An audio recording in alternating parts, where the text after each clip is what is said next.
저는 그것보다도 우리 투병하는 암 환우분들께서 이 논문을 어떻게 해석해야 되는가 하면 암 투병 중에 체중 관리에 신경을 써야 된다라는 걸 부탁드리려고 이 논문을 가지고 왔습니다. 암 전문의 유영석입니다.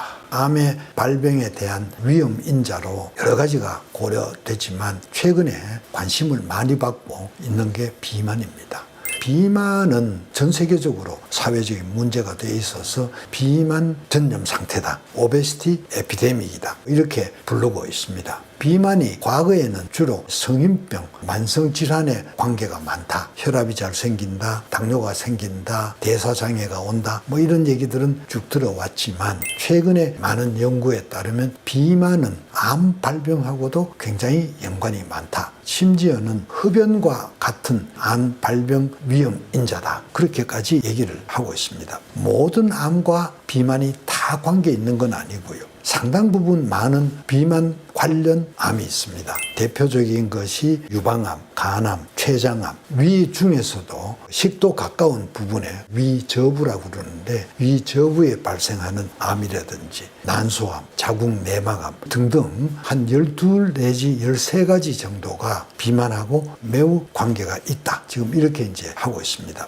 지난달에 나와 있는 논문이 있습니다. 그 논문은 중국 인구를 대상으로 했는데 젊은 성인들한테서 비만 관련 암이 엄청나게 많이 늘어나더라 하는 그런 논문입니다. 그 경향은 중국뿐 아니고 우리나라도 똑같으리라고 생각이 돼서 논문은 중국 논문이지만 한국도 똑같다 뭐 이렇게 이해를 하시면 되겠고요. 중국 베이징 캐피탈 의과대학에서 연구가 된 건데 암 등록된 1,400만 명의 자료를 분석한 겁니다. 2007년부터 2021년 사이에 암을 진단받은 사람이 65만 명입니다. 이 중에 비만과 관련된 암으로 진단받은 사람이 31만 명입니다. 그러니까 48%, 거의 50% 정도 되는 사람들이 비만과 관련된 암이 있더라. 굉장히 많은 거지요. 도표를 보면 2007년도에는 인구 전체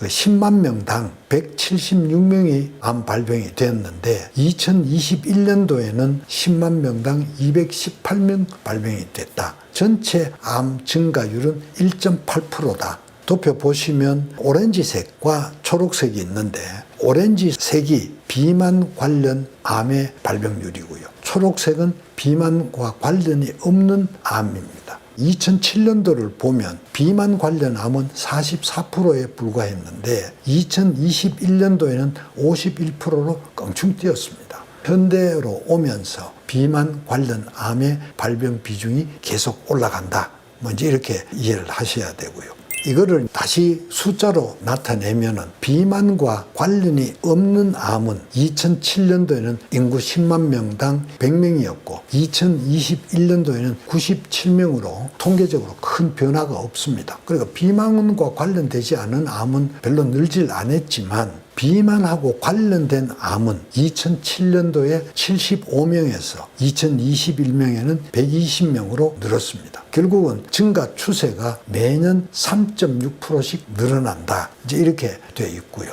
그 다음에 이거를 나이별로 분석을 해보니까 나이에 따라서 굉장히 차이가 많이 났습니다. 진단받을 당시에 85세에 있던 분들은 비만 관련 암은 마이너스 5.9%, 오히려 약간 줄었습니다. 그런데 60세에서 64세는 1.55% 증가됐고요. 35세, 39세로 가면 7.81%로 껑충 뜁니다. 25세에서 29세는 15.28%. 나이가 젊을수록 비만 관련 암의 비율이 급격하게 늘어갑니다. 비만이라는 것이 우리가 생각하는 것 이상으로 암 발병하고 관계가 깊이 있다는 게 이제 논문의 결론이고 비만 관리를 위한 사회적인 조치가 필요하다 하는 게 이 논문의 핵심이지만 저는 그것보다도 우리 투병하는 암 환우분들께서 이 논문을 어떻게 해석해야 되는가 하면 암 투병 중에 체중 관리에 신경을 써야 된다라는 걸 부탁드리려고 이 논문을 가지고 왔습니다. 암의 발병과 암의 재발은 그 기전이 비슷합니다.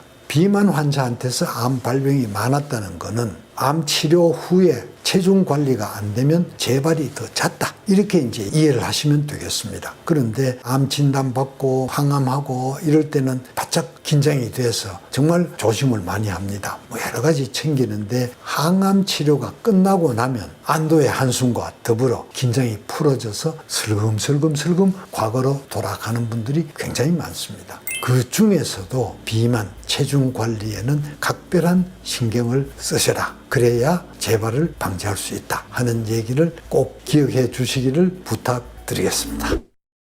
대사증후군이 암 환자들의 사망률하고 굉장히 관련이 많다 하는 그런 논문들은 있는데, 이번 논문은 유방암 사망률하고 특히 유방암의 재발률하고도 관계가 굉장히 깊다 하는 그런 논문이 나온 게 있습니다. 금년에 저널 오브 인터널 메디신에 발표가 된 거고, 영양학회에서 영양학자들이 논의하는 자리에서 대사증후군 관리가 이렇게 중요하다 하는 그런 취지로 발표된 논문입니다. 논문에 데이터베이스가 있습니다. 펌메드라고 얘기를 하는데, 유방암, 대사증후군, 생존율 이 단어를 넣어서 검색을 하니까 1000개 넘게 논문이 나왔는데, 그중에 원하는 논문을 추려내니까 한 17개 됐습니다. 그 17건의 논문에 유방암 생존자를 전부 다 포함하니까 한 42,000명 조금 넘습니다. 그래서 42,000명을 유방암 진단 당시에 대사증후군이 있었던 환자하고 없었던 환자를 비교를 하니까, 대사증후군이 있는 유방암 환자는 그렇지 않은 사람보다 유방암 재발 위험이 69%가 더 높습니다. 유방암으로 인한 사망률은 83%가 더 높습니다. 그래서 유방암 생존과 예후에 대사증후군이 매우 중요한 역할을 한다. 유방암이 진단이 됐을 때, 치료 후에 관리할 때 대사증후군 관리를 적극적으로 같이 하면 유방암의 경과를 호전시킬 수 있다 하는 게 이제 이 논문의 결론이 되겠습니다. 대사증후군은 고혈압, 고중성 지방혈증, 좋은 콜레스테롤이 낮은 것, 혈당이 높은 것, 복부 비만, 이 5가지 조건 중에 3가지 이상이 되면 대사증후군이라고 진단을 하게 됩니다. 대사증후군이 왜 유방암 발병과 재발 위험을 높이느냐? 정확한 기전은 우리가 아직 잘 모르고 있지만, 만성염증하고 호르몬 불균형이 큰 역할을 할 거다 추정을 많이 합니다. 에스트로겐 수치가 높으면 유방암 세포를 자극해서 더 빨리 자라게 하는 특성을 가지고 있습니다.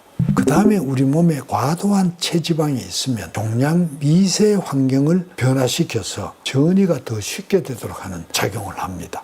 우리 몸에 지방세포가 많이 존재하면 염증이 유발됩니다. 그래서 생겨있는 만성염증이 암세포 성장을 촉진하고 면역체계가 약화돼서 암의 발생 또 경과에 악영향을 미친다. 이런 이유 때문에 대사증후군이 유방암의 경과에 악영향을 미친다. 이렇게 추정을 하는 거고요. 이 연구는 유방암 생존자를 대상으로 해서 연구되었지만, 모든 암 환자가 거의 동일한 결과라고 저는 추론을 합니다. 유방암뿐만이 아니라 모든 암 환우분들이 암 진단받고 치료 끝난 이후에 대사증후군 관리, 비만 관리를 적극적으로 하셔라. 이렇게 꼭 부탁드리겠습니다. 그러면 대사증후군을 어떻게 대처할 거냐? 복잡하게 들어가면 답이 없습니다. 대사증후군이라는 숲을 멀리서 쳐다보면 답이 있습니다. 대사증후군의 원인은 현대병인데, 현대인들이 많이 먹고 적게 움직이기 때문에 생기는 겁니다. 그래서 대사증후군 관리는 적게 먹고 많이 움직이면 가능합니다. 즉 음식량을 줄이는 것과 운동을 많이 하는 것, 그것이 답입니다.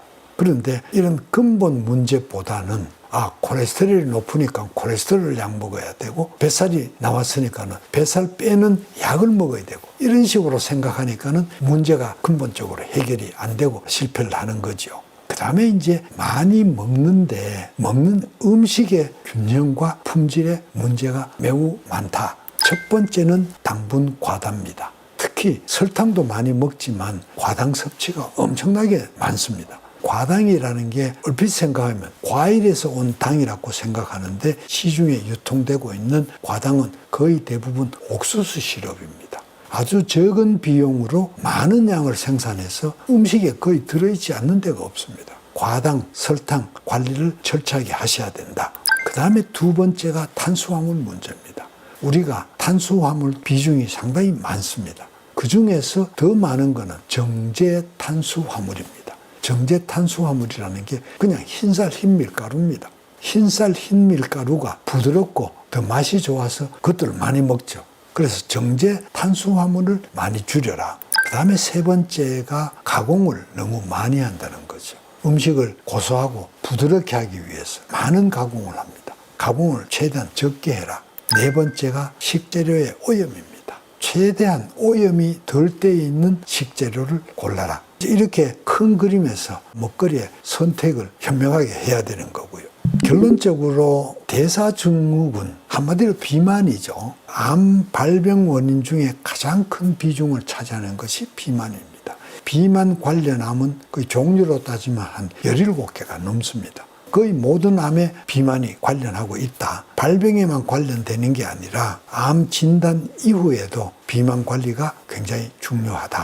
그래서 치료가 끝난 이후에 먹거리 관리, 운동 관리, 결국 이 두 가지가 합쳐지면 비만 관리가 되겠습니다.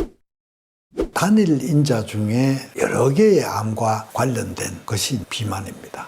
비만이 암 발병률과 관계됐다는 논문들은 굉장히 많습니다. 비만한 환자들이 암 발병률이 높다. 그러나 그런 사람이 암을 진단받기 전에 체중 관리를 하면 혹은 암 치료 후에 체중 관리를 하면 암 발병률이나 재발률이 줄어들 거냐 하는 부분에 대해서는 약간의 혼란이 있습니다. 이건 조금 오래된 논문이에요. 2019년 캔사라는 잡지에서 발표된 논문이고 논문 이름이 Weight Loss and Breast Cancer Incidence in Menopausal Women. 갱년기에 들어서면 여성분들이 체중이 증가하고 그런데 거기서 체중을 조정을 했을 때 유방암 발병률이 어떻게 되냐 하는 그런 논문입니다. 미국에서 1993년에서 98년 사이에 여성 건강에 대한 임상 연구를 많이 했습니다. 거기에 참여자 한 6만 명을 모았습니다.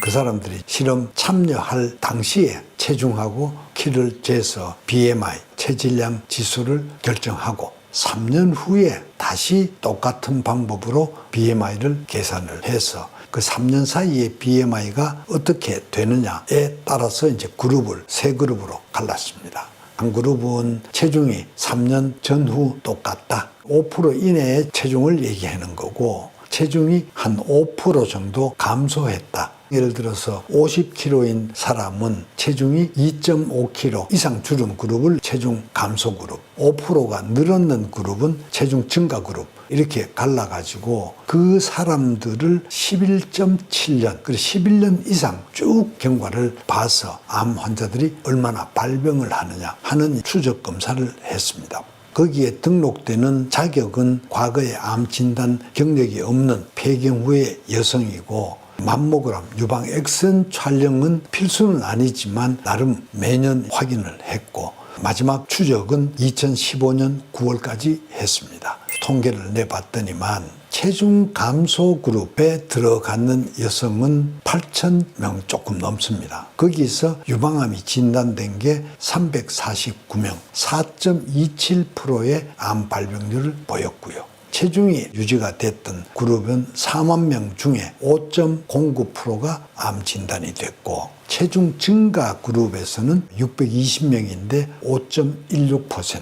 그러니까는 체중이 감소한 그룹 4.27%, 체중 유지 5.09%. 통계적으로도 유의한 차이가 나고 위험 B가 0.88, 그러니까 한 12% 정도의 발병 리스크가 줄었다. 이렇게 이제 얘기를 드릴 수가 있고, 체중이 증가했는 사람은 유방암 발병이 약간 높아지긴 했지만 통계적으로는 큰 의미가 없는 걸로 되어 있고요. 그러나 체중이 증가하면 3중 음성 유방암 발병률은 유의하게 증가됩니다. 즉 독한 암이 더 잘 생긴다, 이렇게 얘기를 할 수가 있겠고요.